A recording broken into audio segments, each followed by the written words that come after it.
Now here is a practical technique. The first thing you do, you must know exactly what you want in this world. When you know exactly what you want, make as lifelike a representation as possible of what you would see and what you would touch and what you would do and physically moving in such a state. For example, suppose I wanted a home, but I had no money, but I still know what I want. Without taking anything into consideration, I would make as lifelike a representation of the home that I would like, with all the things in it that I would want. And then, this night, as I would go to bed, I would, in a drowsy, sleepy state, the state that borders upon sleep, I would imagine that I am actually in such a house, that were I to step off the bed, I would step upon the floor of that house. Were I to leave this room, I would enter the room that is adjacent to my imagined room in that house. And while I am touching the furniture and feeling it to be solidly real, and while I am moving from one room to the other in my imaginary house, I would go sound asleep in that state. And I know that in a way I could not consciously devise, I would realize my house. I have seen it work time and time again.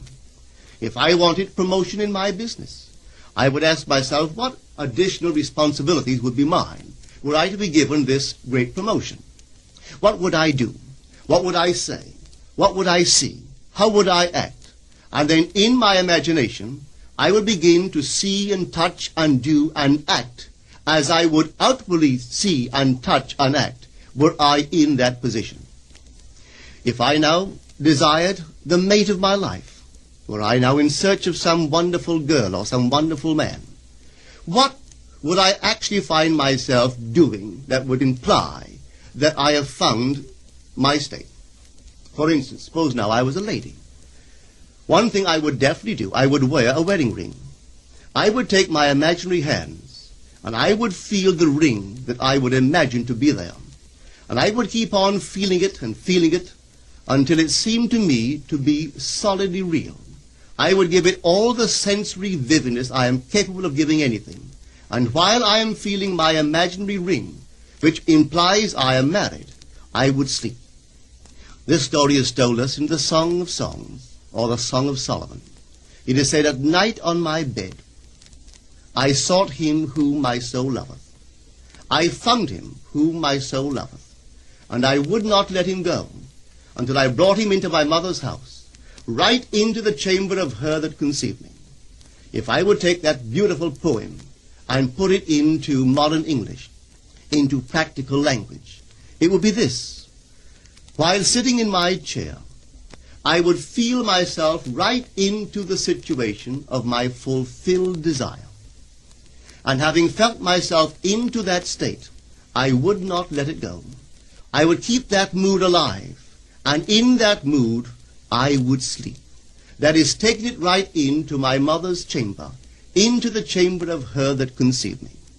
You know, people are totally unaware of this fantastic power of the imagination.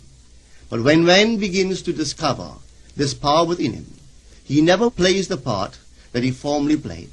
He doesn't turn back and become just the reflective life. From here on in, he is the affecter of life. The secret of it is to center your imagination in the feeling of the wish fulfilled and remain therein. For in our capacity to live in the feeling of the wish fulfilled lies our capacity to live the more abundant life. Most of us are afraid to imagine ourselves as important and noble individuals, secure in our contribution to the world, just because at the very moment that we start our assumption, reason and our senses deny the truth of our assumption. We seem to be in the grip of an unconscious urge which makes us cling desperately to the world of familiar things and resist all that threatens to tear us away from our familiar and seemingly safe moorings. But I appeal to you to try it. If you try it, you will discover this great wisdom of the ancients, for they told it to us in their own strange, wonderful, symbolical form.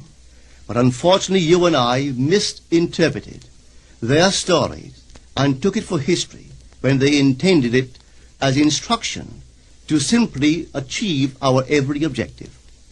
You see, imagination puts us inwardly in touch with a world of states. These states are existent. They are present now. But they are mere possibilities while we think of them. But they become overpoweringly real when we think from them and dwell in them.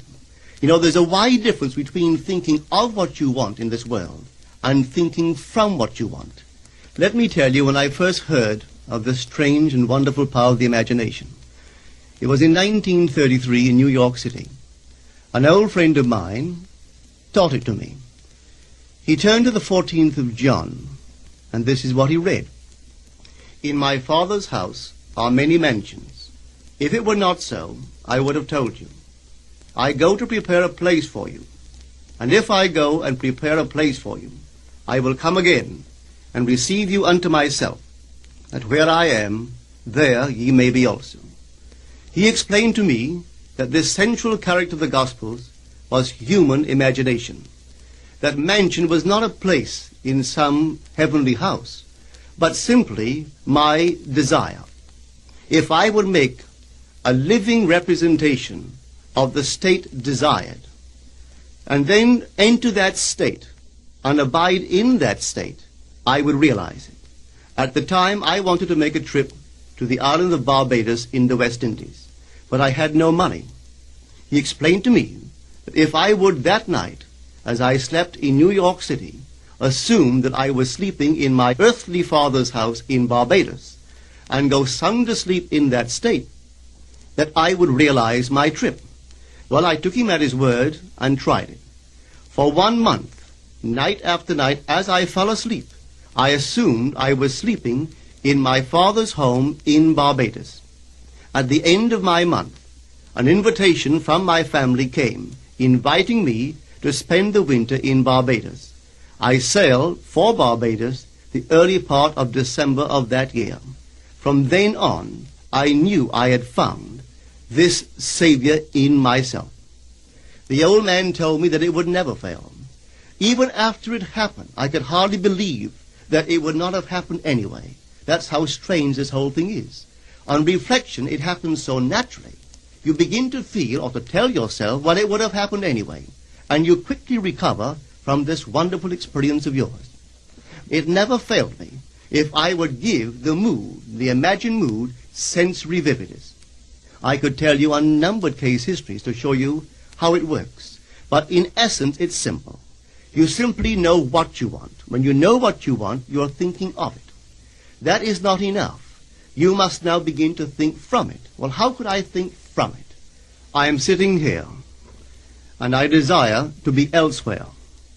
How could I, while sitting here physically, put myself in imagination at a point in space removed from this room and make that real to me? Quite easily. My imagination puts me in touch inwardly with that state. I imagine that I am actually where I desire to be. Now, can I tell that I am there? There is only one way to prove that I am there. For what a man sees when he describes his world is as he describes it relative to himself. So what the world looks like depends entirely upon where I stand when I make my observation. So if, as I describe my world, it is related to that point in space I imagine that I am occupying, then I must be there. I am not there physically, no, but I am there in my imagination, and my imagination is my real self. And where I go in imagination and make it real, there I shall go in the flesh also. When in that state I fall asleep,